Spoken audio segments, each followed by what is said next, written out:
Dito lagi ang puntahan ko.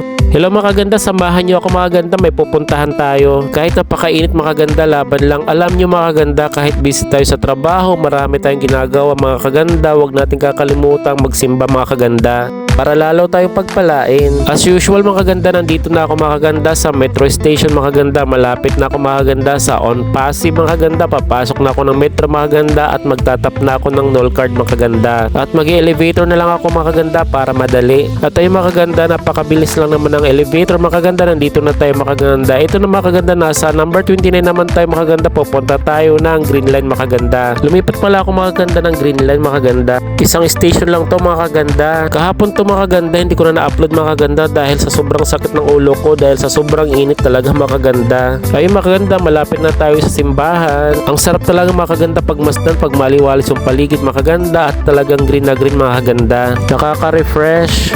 Dito lagi ang puntahan ko. Papasok na ako mga kaganda, walang gaanong tao mga kaganda dahil ang araw na ito ay Lunes. At ito na nga mga kaganda, papasok na tayo mga kaganda. Tingnan nyo, walang gaanong tao mga kaganda. Linggong maraming tao dito mga kaganda. Ayun mga kaganda, nagsindi lang ako ng kandila at saka nagdasal mga kaganda at bumalik na ako sa metro station. Peace be with you pala mga kaganda. Kataos mga kaganda, nandito na ako sa accommodation. Yun lang mga kaganda, follow me for more.